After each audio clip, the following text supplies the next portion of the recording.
Okay, guys, we're having a heated debate, so I'm just gonna get on camera because I'm tired of typing. Um, okay, so we're talking about whether or not civil court can be used to hold these congressmen accountable for crimes such as racketeering, criminal activity, etc. They can be held criminally accountable through civil court. What I am seeing though is that if it goes into civil court, it can be bumped up into uh federal court, which, people are saying that we don't trust the federal courts right now. That's understandable. I don't know if I think that the DOJ is fully compromised yet or not. Um, I'm still kind of questioning that. Other than that, I'm trying to get answers like, okay, well, so yeah, that is a problem. And then also too, though, depending on the state, like I'm making this map and we've got states that look like they're almost fully compromised, like Louisiana. There's a whole bunch of those shitheads in Louisiana. They're probably having dinner together, you know? So, and I've also seen like issues where it does look like a good handful of attorney general's offices are compromised. Um, so, because this is telling me that an alternative could be the attorney general. Well, the problem is that, yeah, the attorney general's offices might be compromised.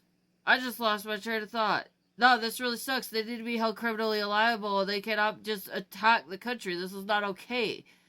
So what can we do? Hold on, let my brain work for a minute. Okay, my point is this. I have some special training, and I know some things that I probably shouldn't know. Okay? But tactically speaking, when an enemy wants to try and take over territories, if they're trying to take over the political system and stuff, they're going to corrupt the region. And so right now, to be very straightforward, I don't want to have to speak publicly about these kinds of things, but one of the things I'm watching is like, once they start getting into those smaller systems of government, the problem has advanced and is much more severe. Right now, they're just at the top level. I'm pretty sure, I'm just assuming, I'm expressing my opinion, my thoughts, using my First Amendment right to freedom of speech as an American citizen. So I'm just, that's what I'm worried about. That's what I want to, that's one of the things that I want to stop. I also want to see them not attacking the country anymore and not robbing everybody blind and us being able to go about our daily lives.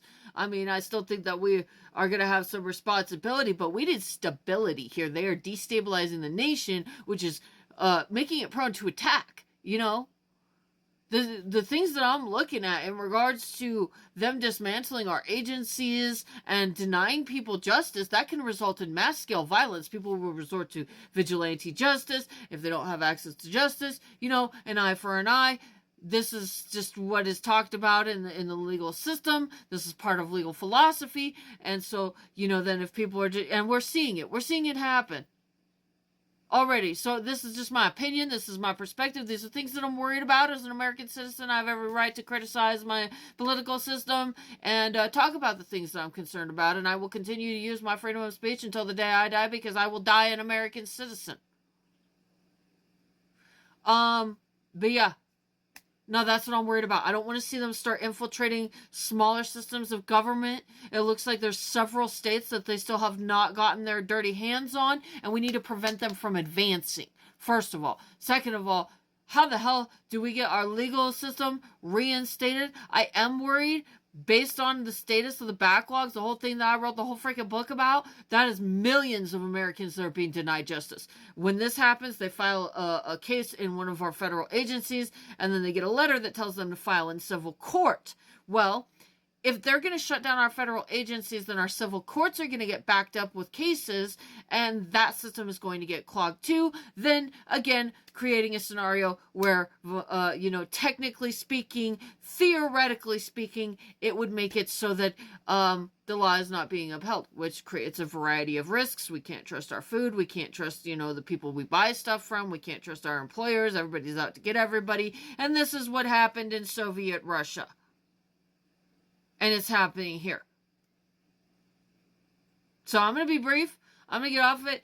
I'm in the middle of a crap ton of video production. This is an important conversation that we need to be having. It is a productive conversation. I want to have this conversation. So that's just where I'm coming from. That's what I'm looking at. I believe there may be a chance if we can get them into the civil courts, we might be able to hold them criminally liable. We may still be able, even with some of these states that are fully corrupt, like Ohio is just a hellhole, Texas is just as bad. Texas and Ohio, I think, are actually worse than Florida right now. Florida's pretty bad. Those three spots are a hellscape. And yeah, I don't know what to tell you if you're stuck living there. You guys need to stand up for yourself and not put up with it. But how do we hold these guys, criminally accountable? And other than that, if we can find means to do that, they need to be in the hot seat. The pressure needs to be on. They need to not be sitting here thinking that the things that they are doing to all of these people, 340 million Americans, this is like less than 200 people doing this shit. They're sorely outnumbered, first of all. So we shouldn't be putting up with it. But they should not be seeing this behavior, these things that they're doing, as inconsequential and thinking that they're going to get away with all of this. And we need to find a way. I'm sorry, I have a lot of piercings and my ball came out. We need to find a way to see to it that they understand that the things that they're doing are not inconsequential. There are consequences, and what they're doing is incredibly stupid. And they need to not be thinking that they're just going to get away with all of this.